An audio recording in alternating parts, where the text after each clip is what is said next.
Bonjour à toutes et à tous et bienvenue dans l'école du futur. Au programme aujourd'hui, des conditions de travail difficiles favorisent-elles l'apparition de cancer chez les travailleurs? C'est la question que s'est posée une chercheuse récompensée l'année dernière pour ses travaux.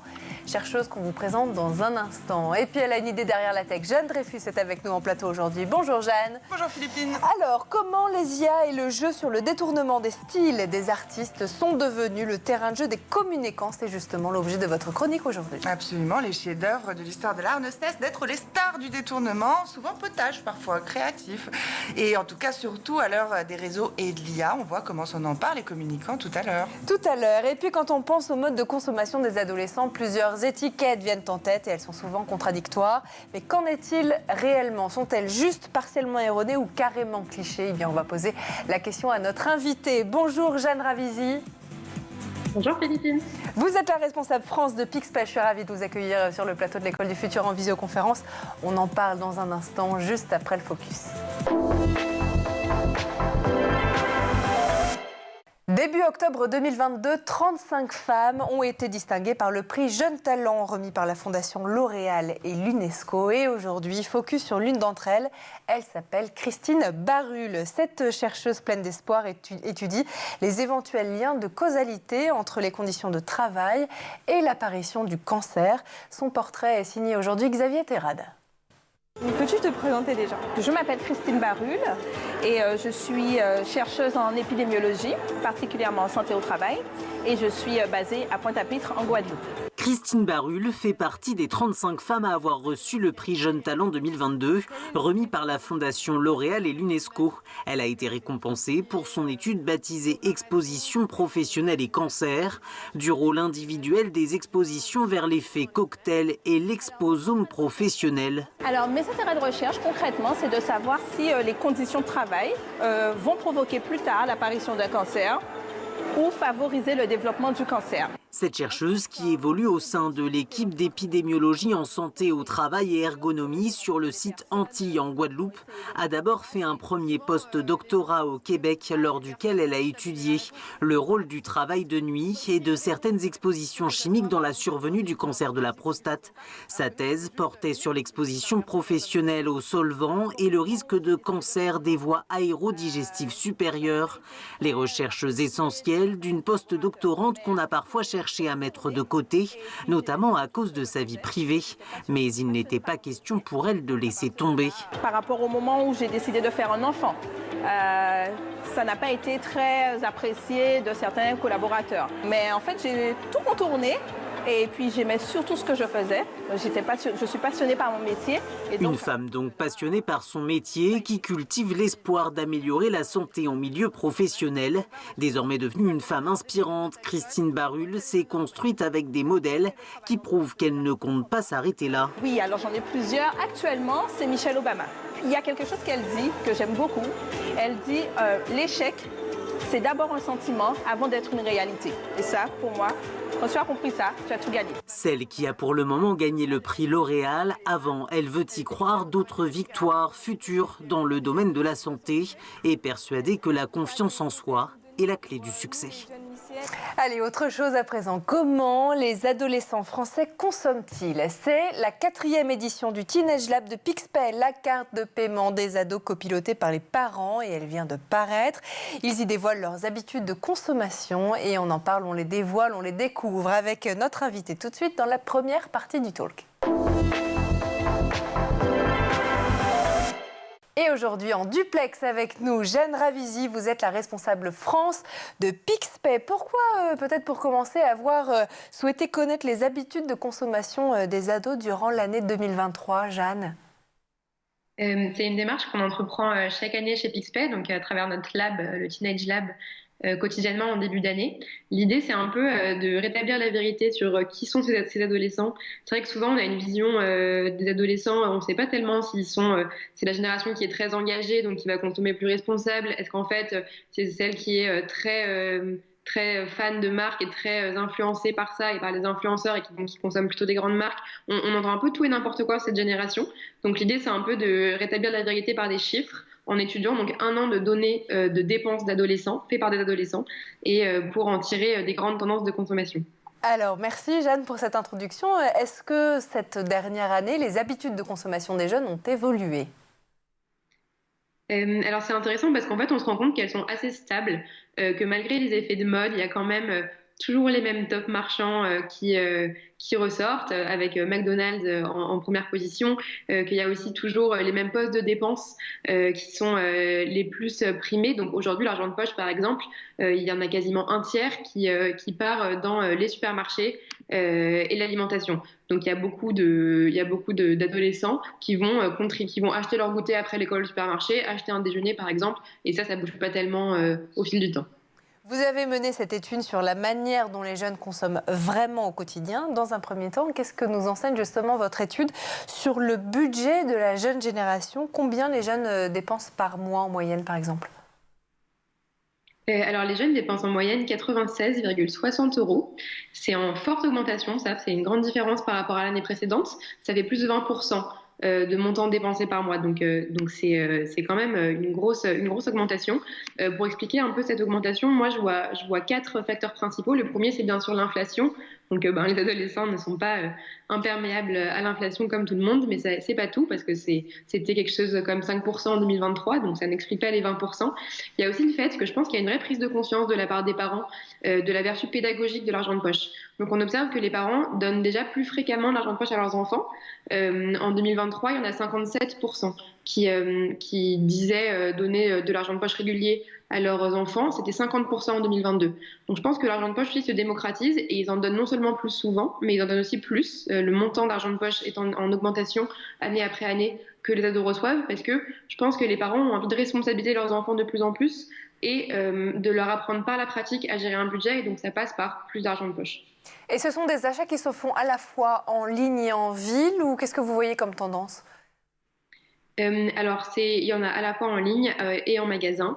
Mais ce qu'on voit par rapport aux achats adultes, c'est qu'il y a beaucoup plus quand même d'achats en ligne. Aujourd'hui, c'est près de 23% des dépenses des adolescents qui sont faites en ligne. Donc, c'est beaucoup. C'est pas loin d'un quart des dépenses qui sont faites en ligne. Et c'est un vrai plus pour les adolescents d'être équipés d'une carte de paiement et de pouvoir eux-mêmes aussi s'habituer à commander en ligne parce que c'est une vraie habitude actuelle que le liquide ne permet pas. Et autre chose qui est très caractéristique de cette génération, c'est qu'ils dépensent beaucoup avec leur téléphone, avec Apple Pay, avec Google Pay ou Samsung Pay. Ils peuvent mettre leur carte de paiement sur leur téléphone et c'est un tiers de leurs dépenses qu'ils font comme ça. Donc le sans contact aussi a vraiment le vent en poupe, et donc c'est aujourd'hui les adolescents ne sortent plus leur carte de leur porte-monnaie pour faire leur code. Ça c'est vraiment très peu pour eux. L'abandon de la carte bancaire et donc la tirelire, le cash, là c'est même plus du tout, il n'en est plus du tout question. Jeanne? On voit quand même que le retrait d'espèces existe encore. C'est d'ailleurs le quatrième poste de dépense des enfants parce que les habitudes sont fortes à changer et qu'en fait les enfants sont aussi très influés par la culture financière de leurs parents. Et donc parfois c'est les parents qui imposent par exemple de dépenser en liquide. Pour autant, on voit quand même que les dépenses par carte bancaire, mais ça que ce soit chez les adultes ou chez les adolescents, se développent vraiment très vite. Aujourd'hui en France, si on prend aussi les adultes, c'est plus d'une dépense sur deux qui est faite en carte bancaire. Et ça, je pense que c'est vraiment bien, notamment pour les jeunes, parce qu'ils peuvent ensuite, sur leur application PixPay, voir leurs dépenses, suivre leur budget, voir en temps réel combien d'argent il leur reste. Et ça permet en fait un suivi du budget qui est beaucoup plus précis et instantané par rapport au liquide. On ne sait jamais vraiment trop combien il nous reste. Et si l'argent de poche a une vraie vertu pédagogique, c'est aussi parce qu'on leur apprend à suivre les dépenses qu'ils font. Votre étude, Jeanne, elle s'intéresse aussi, et moi ça me passionne, aux différences entre les villes et les régions dans les habitudes de consommation des jeunes. Qu'est-ce qu'on peut dire à ce sujet? Qu'est-ce qui différencie les habitudes de consommation des jeunes en fonction des régions, des départements, des villes? On observe des grandes différences selon les régions, donc ça dépend de pas mal de choses. Ça dépend de la répartition socio-professionnelle des familles des régions. Ça dépend aussi du coût de la vie dans les régions. Forcément, dans une région où la vie coûte plus cher, les adolescents vont dépenser plus. Pour autant, année après année, c'est toujours un peu aussi les mêmes tendances qu'on retrouve. Donc, par exemple, on sait que les ados corses sont les plus dépensiers. Ils vont dépenser en moyenne 115 euros par mois, là où je vous disais que la moyenne mensuelle nationale est à 87,6 euros. Et les ados les plus économes, c'est les ados normands. Eux, ils vont dépenser 83,9 euros d'argent de poche par mois. Alors les Normands et les Bretons souvent se tirent un peu la bourre selon les années. C'est les deux régions dans lesquelles les dépenses sont les moins élevées. Et donc on peut aisément se dire que oui, la vie en Corse c'est certainement plus cher qu'en Normandie. Donc il y a une vraie corrélation entre coût de la vie et montant d'argent de poche dépensé. Il y a une différence aussi entre je suis une fille, je suis un garçon, et donc le montant de l'argent de poche est différent, ou alors les enseignes dans lesquelles je dépense sont différentes? Alors ça, on fait aussi des études annuelles sur les différences d'argent de poche reçus entre garçons et filles, et c'est vrai que c'est assez alarmant. Alors il n'y a pas tellement de différence sur l'argent de poche que les parents envoient mensuellement. Donc depuis l'application Pixpay, les parents peuvent programmer des versements d'argent de poche, qu'ils soient hebdomadaires ou mensuels. Donc ça, les parents ne conscientisent pas le fait de donner moins d'argent à leurs filles qu'à leurs garçons. C'est les mêmes montants, sensiblement les mêmes. En revanche, c'est quand on regarde l'argent de poche au global reçu, donc qui comprend aussi les petites rallonges, les réponses à des demandes ponctuelles. On s'aperçoit que les filles reçoivent effectivement moins d'argent que les garçons. Si on regarde à l'année, ça fait 96 euros de moins sur l'année quand même. Donc c'est pas négligeable. Et donc c'est le terreau d'inégalité qui se poursuit par la suite. Et donc ça, c'est quelque chose aussi que les applications de suivi permettent de corriger parce qu'on sait exactement combien on donne. Aujourd'hui, il y a plus d'un parent sur deux qui utilise le cash pour l'argent de poche, qui dit ne pas savoir exactement à la fin du mois combien il a donné à son enfant parce qu'en fait, à force de donner une petite pièce par-ci par-là, c'est vrai qu'on oublie et on perd le compte. Et sur ce qui est de la consommation des filles et des garçons, alors leurs postes de dépenses sont les mêmes. C'est à 30% des supermarchés, à 15% des fast-foods. On retrouve un peu les mêmes grandes tendances. Au niveau des marchands, McDonald's reste la marque préférée garçons ou filles.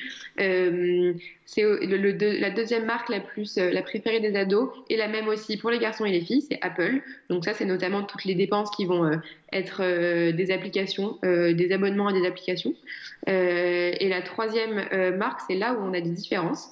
La troisième marque préférée des garçons, c'est PlayStation. Donc les jeux vidéo. Et pour les filles, c'est le marchand de vêtements Shein qui est troisième. Shein, qui est d'ailleurs très souvent controversé, et pourtant c'est quand même la troisième marque préférée des adolescentes. Et comment vous expliquez le fait que les filles reçoivent moins d'argent de poche, à peu près 100 euros par an de moins que les garçons? Ce qu'on explique et quand on échange avec des psychologues de l'enfance, c'est que les filles sont habituées très tôt en fait à moins demander et qu'en fait très souvent c'est plutôt par des demandes que les garçons obtiennent plus d'argent. Donc les filles le font moins souvent, moins spontanément, elles osent moins aussi. Elles vont aussi du coup plus développer des façons de gagner de l'argent par elles-mêmes. Elles vont plus revendre leurs vêtements sur Vinted ou revendre leurs objets sur Le Bon Coin. Elles vont plutôt faire des petits boulots qui sont aussi souvent des boulots qui sont connotés féminins, comme notamment des babysitting.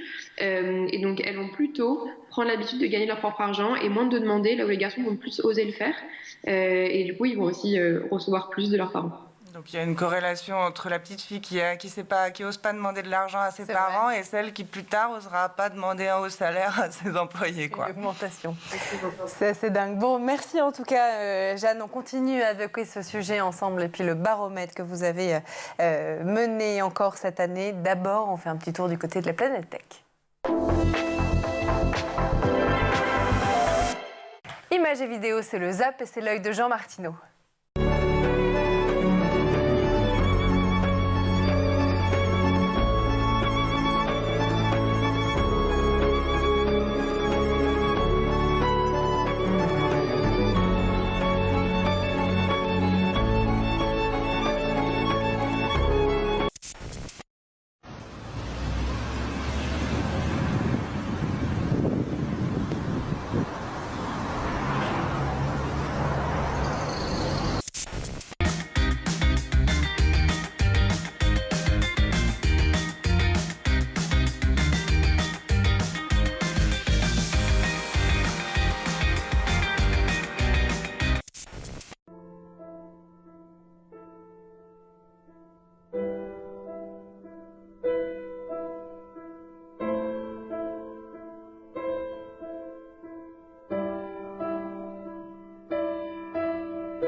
Et on est de retour toujours sur le plateau de l'École du Futur et en compagnie de notre invitée Jeanne Ravisi, responsable France de Pixpay. Jeanne, si vous le voulez bien, on va laisser place à une autre Jeanne qui a une idée derrière la tech, Jeanne Dreyfus. Jeanne, on le sait, les IA génératives sont de formidables outils pour créer des images dans le style de tel artiste ou de tel courant esthétique. Mais ça n'a pas manqué de séduire les communicants aussi qui surfent sur cette vague de l'art-jacking. Qu'est-ce que c'est? Absolument. Vous allez comprendre. Si vous étiez philippine, par exemple, à San Francisco ces derniers temps, bien. Vous aimeriez bien. Eh bien, en plus, vous auriez pu apercevoir la campagne d'affichage du San Francisco Ballet qui communique autour de leur interprétation de Casse-Noisette avec une iconographie générée par Midjourney dans une esthétique qui doit tout au cinéma d'animation hollywoodien ou au style des films grand public comme La Légende de Despero, Les oreilles de souris décollées en moins, et on ne les compte plus, ces campagnes de communication culturelle qui détournent le patrimoine existant grâce aux outils de l'IA pour capitaliser sur la sympathie qu'on a pour tel personnage, tel artiste ou tel style esthétique. J'en veux pour preuve la dernière campagne de communication des musées de Vienne qui fait l'apologie de leur collection et en même temps celle des créations s'en inspirant faites par intelligence artificielle. Alors justement, ça donne quoi? Eh bien, je vous la montre parce qu'elle est bien faite, cette campagne, on regarde.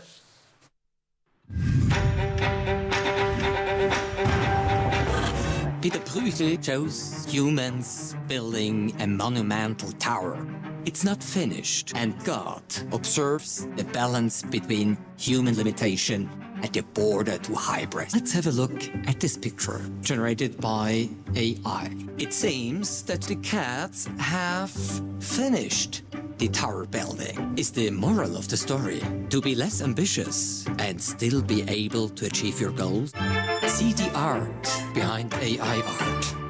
Alors, ce qui est tout de même marrant ici, c'est qu'on ne sait pas trop si en mettant Bruegel sur le même niveau qu'une tour de Babel de calendrier de grand-mère avec des chats à la place des humains, eh bien, ce critique d'art hyper réaliste, il se paye la tête de l'art généré par IA, ou bien si la validité et la pertinence de ce qu'il dit a plutôt tendance à élever ses créations au niveau des chefs-d'œuvre dont il s'inspire. C'est entre l'hommage et la taquinerie, c'est ça? C'est en tout cas qu'avec l'IA générative, on arrive à un degré supérieur de ce qu'on appelle souvent un sentiment d'inquiétante étrangeté. Et c'est bien la vague sur laquelle surfent ces communicants détourneurs d'œuvres d'art, dont évidemment l'œuvre de choix reste et restera toujours la Joconde.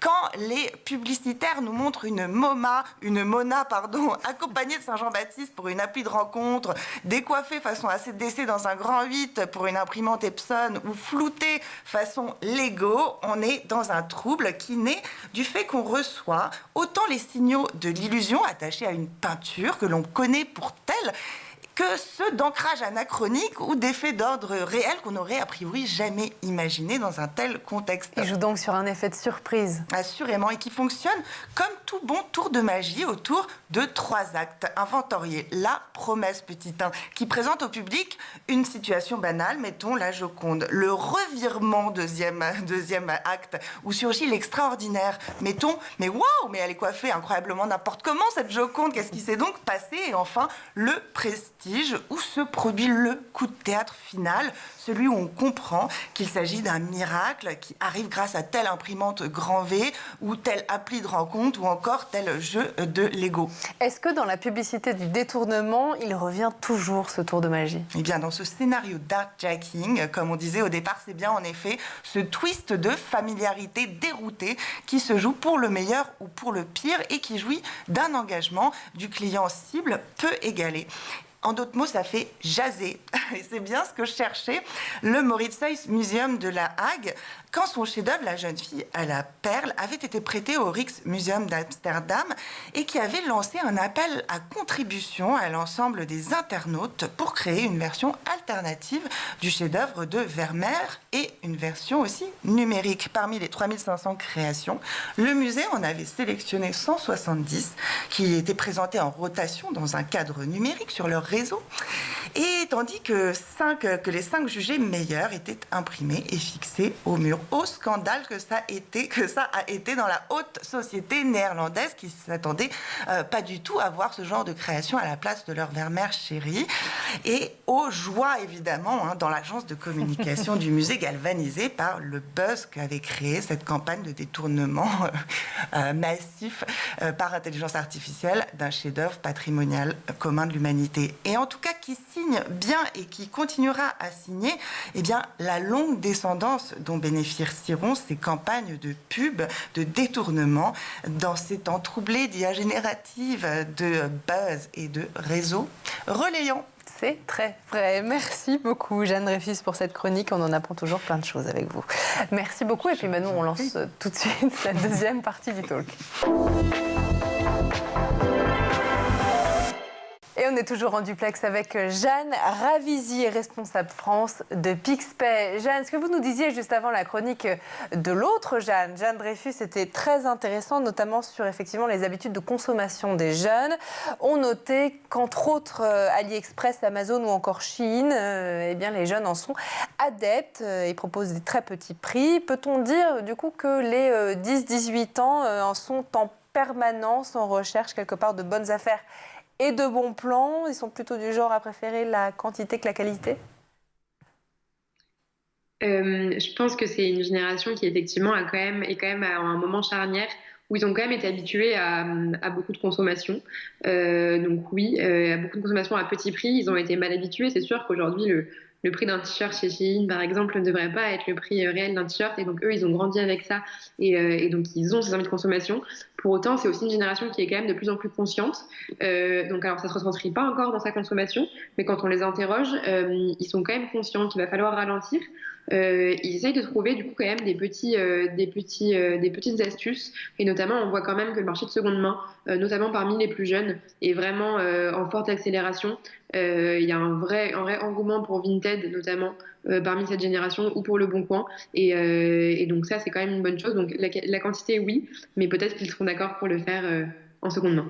Ils revendent effectivement leurs produits sur ces plateformes de seconde main. C'est quand même surprenant aussi parce qu'on en parlait tout à l'heure et vous le dites très justement, c'est une génération qui est quand même assez engagée, plutôt sensible aux questions environnementales, qui plébiscite aussi énormément de ce qu'on voit dans votre baromètre, ces enseignes de grande consommation, de surconsommation peut-être même. Oui, c'est sûr que c'est surprenant, mais en fait, je pense que c'est à l'image de beaucoup d'entre nous, y compris adultes, en fait, d'avoir ce décalage entre nos convictions, nos croyances, la conscience qu'il faut responsabiliser un peu notre consommation, et en même temps notre incapacité à le retranscrire tout de suite, en tout cas, dans nos habitudes. Donc, on parle quand même d'une cible qui a un pouvoir d'achat qui est très faible. Donc, je pense que l'effort est d'autant plus dur pour eux à faire, d'autant qu'ils n'ont pas beaucoup d'argent à dépenser. Ils ont quand même envie de se faire plaisir. Pour nuancer un petit peu quand même, donc il y a quelques bonnes nouvelles. Donc, il y a, comme je disais, les plateformes de seconde main, mais il y a aussi, pour la première fois cette année, la SNCF est le 3e marchand préféré des adolescents quand on regarde tout genre confondu. La SNCF monte sur la 3e marche du podium, là où ce qu'elle n'avait jamais fait, ce qui est quand même une mobilité propre, et donc ce qui est quand même aussi une bonne nouvelle et qui montre qu'on va dans le bon sens. À souligner, effectivement, je voyais Jeanne Dreyfus. Oui, je me demandais, il y a d'autres marques comme ça qui seraient durables, respectueuses de l'environnement, qui apparaissent dans les résultats sur le podium, pas sur le podium, mais en tout cas dans les 10 premiers. Oui, quoi. on voit une vraie progression sur les mobilités aussi, par exemple des marques de bus partagés, toutes les de covoiturage ou les bus, donc les Blablacar, Flixbus, tout ça, sont aussi en progression rapide année après année, et ça c'est vraiment des bonnes nouvelles. Et comme je le disais, les plateformes de seconde main. Après, les marques qui sont vraiment pensées responsables, comme les supermarchés bio, par exemple, restent encore sous-représentés. Je pense qu'il y a aussi un effet de proximité. Et c'est vrai que les adolescents vont plutôt dans les grandes anciennes de distribution pour ce qui est de leur goûter ou de leur déjeuner le mercredi midi. Pour faire suite à ce que vous avez dit toutes les deux effectivement à l'instant, est-ce que vous arrivez à savoir si plus les jeunes grandissent, plus ils se dirigent vers des marques responsables, conscientes des enjeux environnementaux par exemple ? On n'observe pas vraiment de différence par classe d'âge. Il y a, enfin, pas, en tout cas, pas de tendance qui se dégage. C'est assez bien équilibré. On observe des différences aussi par région. En revanche, il y a la consommation responsable tend à se démocratiser un peu plus dans les zones les plus urbaines. C'est aussi là où je pense qu'il y a plus d'offres, donc c'est peut-être aussi plus simple. Vous avez, Jeanne, avec Pixpay pour objectif de développer la connaissance et l'autonomie financière des adolescents à l'aide donc de cette carte de paiement combinée à une application de gestion de leurs dépenses et de leur épargne. Cette application, elle est copilotée avec les parents en temps réel. C'est ça qui fait votre différence aujourd'hui ? C'est ça, et cette application, c'est ça, et c'est surtout le fait que l'application regorge de fonctionnalités qu'on a pensées pédagogiques. En fait, donc, cette application, elle est pilotée effectivement par une application parent, où le parent va pouvoir non seulement lui envoyer de l'argent, comme vous le disiez à juste titre, instantanément ou de manière programmée, mais il va aussi pouvoir choisir tous les limites de sécurité de la carte. Donc, il va pouvoir choisir combien son enfant peut dépenser par semaine, par mois, chez quel marchand. Il a la possibilité de bloquer des marchands. Il va pouvoir aussi choisir s'il peut dépenser en ligne ou pas, s'il peut retirer des espèces ou pas, s'il peut dépenser à l'étranger ou pas. Enfin, c'est vraiment le parent qui garde la main. Et donc, pour un parent, c'est rassurant de fixer en fait le cadre dans lequel son enfant va pouvoir faire ses expériences pour apprendre à gérer un budget. Et l'adolescent, ensuite, il a aussi sa propre application qui est vraiment faite pour lui apprendre à gérer un budget. Et ça, c'est vraiment une pédagogie aujourd'hui que personne n'apporte, qu'on n'apprend pas à l'école en tout cas. Et que donc nous, on propose aux familles de faire ça pour eux. Depuis son application Ado, l'ado va pouvoir voir ses dépenses en temps réel, identifier ses postes de dépenses, comparer ses dépenses d'un mois à l'autre, se comparer à d'autres enfants de son âge, voir aussi l'empreinte carbone de ses dépenses. Ça, on le fait en partenariat avec Greenly. Donc l'adolescent va aussi pouvoir prendre conscience de l'impact de sa consommation. Il va pouvoir créer des coffres forts pour épargner et pouvoir réaliser ses projets en mettant tous les mois de côté grâce à des méthodes d'épargne qu'on a pensées pédagogiques. Il va pouvoir aussi, par exemple, prendre l'habitude de donner. Donc ça va être des micro-dons, mais on est en partenariat avec plusieurs associations.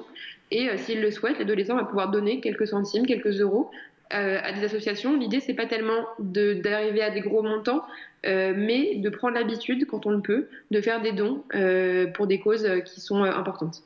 Vous l'avez dit, Jeanne, les thématiques d'éducation financière, la valeur des choses, l'économie digitale, le fonctionnement de l'épargne, effectivement, on n'en parle pas beaucoup en cours dans le cursus scolaire des enfants aujourd'hui.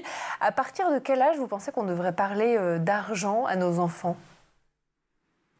Alors aujourd'hui, la science a montré qu'un enfant est capable d'appréhender la notion d'épargne à partir de 10 ans. Donc c'est finalement assez jeune, et d'ailleurs c'est l'âge auquel on propose d'ouvrir ce service. On propose Pixpay à partir de 10 ans. Alors à 10 ans, on n'a pas forcément d'argent de poche de manière régulière et on n'est pas forcément prêt à gérer un budget. En revanche, on peut déjà commencer à recevoir de temps en temps un peu d'argent pour son anniversaire ou pour Noël, à comprendre que quand on met de côté, si on en met régulièrement de côté, on finira par avoir une somme qui ne sera pas ridicule. C'est des notions comme ça qu'en fait l'enfant est assez jeune, capable d'appréhender. Donc moi je dirais que c'est à partir de 10 ans qu'un enfant est capable d'appréhender ça. Aujourd'hui, c'est pas entré dans le cursus scolaire et il y a d'ailleurs une nouveauté qui va arriver en mars pour la première fois et c'est pour des élèves de 4e que ça va être mis en place. Effectivement, et vous nous l'annoncez aujourd'hui. Merci beaucoup, Jeanne. On rappelle que la 4e édition du Teenage Lab de Pixpay, la carte de paiement des jeunes copilotée par les parents, vient de paraître. Et donc, nous avons décrypté avec vous les habitudes de consommation de ces jeunes. Merci. C'était très intéressant. Jeanne Ravisi, vous êtes la responsable France de Pixpay. Merci d'avoir été parmi nous. Merci aussi à l'autre Jeanne, Jeanne Dreyfus, chroniqueuse sur School TV et dans l'école du futur. Merci à vous. Merci à vous de nous avoir suivis. Et puis, nous on se retrouve dès demain, 12h30 sur School TV. Bonne journée.